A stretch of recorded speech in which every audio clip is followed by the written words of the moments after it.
जय जोहार आदिवासी जमीन बचाने के लिए मीटिंग किया जा रहा है। और हमारी जल जंगल जमीन के लिए हमको लड़ना पड़ेगा, है ना। एक ताकत बनाना पड़ेगी।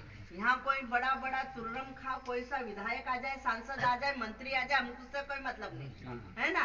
हमको किसी की नहीं सुनना है। यहाँ जिस गांव में आज ये माइनिंग के द्वारा जो बड़ी बड़ी कंपनियां फैक्ट्रियां आ रही है, ये बहुत खतरनाक चीज है। यहाँ से हमारे लोगों को उजाड़ के कहाँ भेजेगी, क्या करेगी, ये अपने को पता नहीं है ना। ये लड़ाई बहुत लंबी लड़ाई, और हमको हमारी इस लड़ाई में हमारी जान भी चले जाए तो अच्छा है, क्योंकि हमारे आने वाले बच्चे इस जल जंगल जमीन के पे रहेंगे, खाएंगे, पिएंगे, है ना। हम इनकी रक्षा करेंगे, हमारा जीवन आधा तो चले गया, लेकिन आधा बचा है, वो जीवन हमारा समाज पे समर्पित करें, हमारा जल जंगल जमीन पे समर्पित करें। क्योंकि हमारे महापुरुषों ने, क्रांतिकारी थे, जिन्होंने जल जंगल जमीन की लड़ाई लड़ी, टंट्या मामा, बिरसा मुंडा, खाजा नाई, अनेक प्रकार हमारे जो क्रांतिकारी रहे, उन्होंने जल जंगल जमीन के लिए लड़ाई लड़ी, तो वही लड़ी। अभी आने वाला समय ऐसा हो गया है कि जो सरकार के जो अडानी वडानी जो ये जो उद्योगपति लोग हैं, जो पूंजीपाती लोग हैं, ये हमारे क्षेत्रों में, आदिवासी क्षेत्रों में जो जंगल है, ये किसका है? हमारा है। तो इस पे अतिक्रमण करने के लिए ये कई जगह, हर क्षेत्र में,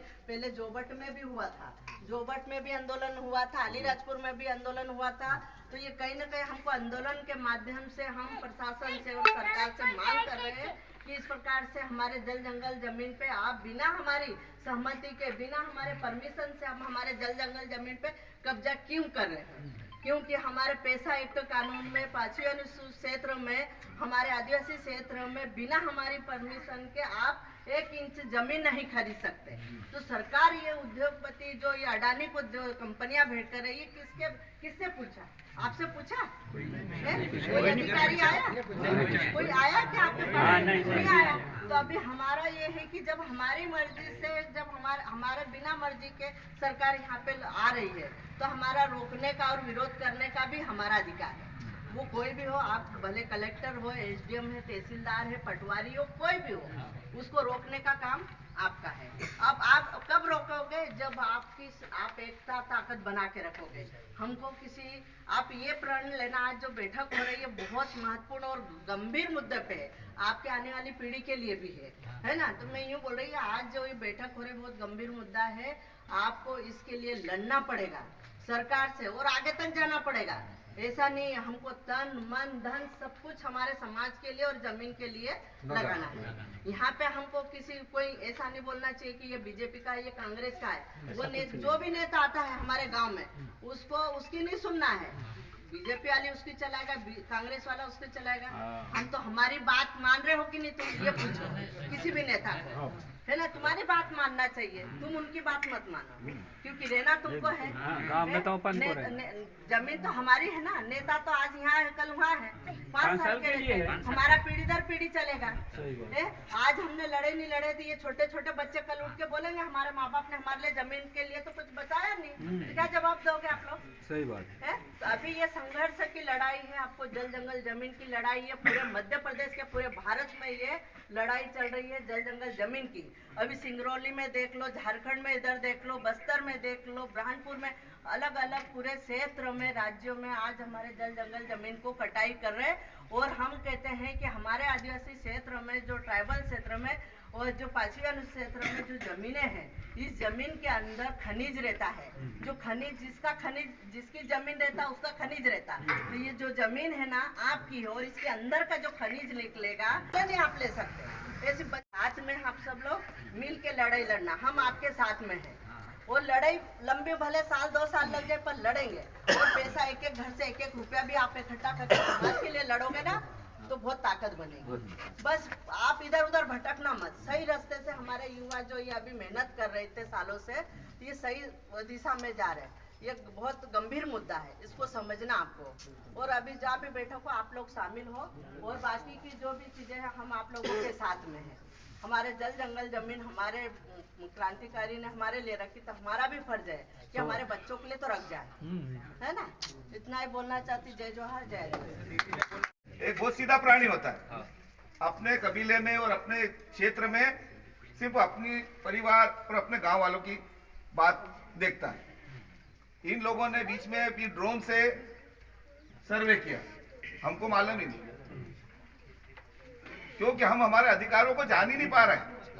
अभी देखो तुम्हारे सामने लिखा हुआ है, जल जंगल जमीन का अधिकार अपनाओ, सभी पैसा एक्ट के अधिकार को समझो, अधिकार है ना। तो अब तुम्हारे यहाँ मंत्री होगा, उसने कभी तुमको इसके बारे में तो बताया ही नहीं होगा, जबकि यहाँ पे आया क्या सर सचिव? हाँ सर बताए। कहा है सचिव महोदय? इनको पढ़ के कम से कम ये पैसा एक्ट के बारे में बताना चाहिए ना आप लोगों ने, बताए कि क्या अधिकार है उसमें, जल जंगल जमीन अधिकार अपना, है ना। तो उसके लिए क्या होता है, एक रूढ़िगत ग्राम सभा होती है, पंचायत की आम सभा नहीं, ये रूढ़िगत, जो हम लोग आदिवासी समाज में जो बैठ के झगड़ा वगैरह तोड़ते हैं ना, उसको कहते हैं रूढ़िगत ग्राम सभा। तो उसके लिए आज जैसे ये बैठे हैं, तो कम से कम इससे पहले आपने इसका एक प्रस्ताव यदि सुननी भी है आपको थोड़ी सी आई थी, तो कम से कम यहाँ पे बोलना था आपने कि यार भैया आज सब इकट्ठे हो जाओ, तो एक प्रस्ताव बन जाता, आप उसको एसडीएम को भेजना था। तो कम से कम ये घुस तो नहीं पाते। जब यहाँ मशीनें आई है, मशीनें चेक कर रही है, हम लोग सिर्फ वहां देख रहे हैं।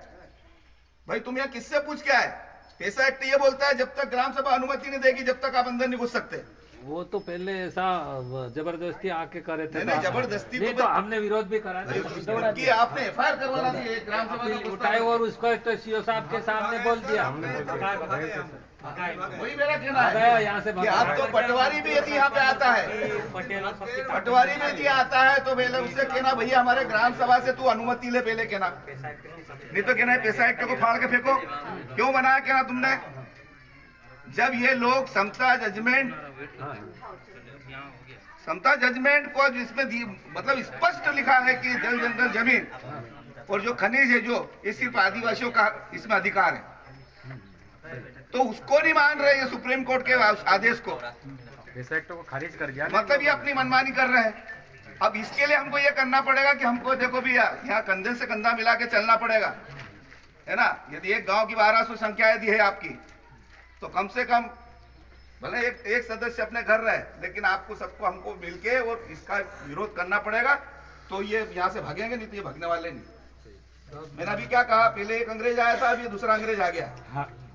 ये मान के चलो, और ये अंग्रेज खतरनाक है, क्योंकि उनको मालूम है कि आदिवासी बहुत क्योंकि वो तो दूर का था, क्या? दूर का दुश्मन, ये पास का दुश्मन बहुत खतरनाक है। ये इनको ये मालूम है कि जब आदिवासी अपने पे आ जाता है ना, तो फिर वो कैसा भगाता है, ये समझ रहे हैं। इसलिए बोले इनको गांव धीरे से खाली करवा देंगे, है ना, तो ये शहर में तो जाके लड़ाई झगड़ा करेंगे नहीं। इसलिए हमको हमारे जंगलों में रहना है और हमको यहीं से लड़ाई भी लड़ना है। अभी आप दीदी ने बताया ना, अभी योगी सबदूर चल रहा है, वहां पे कितना खतरनाक माहौल है। सबदूर बस यही एक ही चीज है, वो तो ये तो पीछे पड़ गए अपने आदिवासियों। इसलिए आप लोग भैया, अब हमको अब घर से बाहर निकलने का काम आ गया है और इनका खदेड़ने का, इनको खदेड़ना हमको, क्योंकि अभी ये करने के बाद निश्चित तौर पे ये मिलिट्री ला के रख देंगे यहाँ पे, है ना, सीमा बल ला के रख देंगे, पुलिस यहाँ पे रख देंगे, ये गोलियों से डराएंगे। अब हमको हथियार उठाना पड़ेगा, ऐसा लगने लग गया। तो भैया आप लोग देख लेते हैं एक आधी बार यहाँ पे समिति बना लो।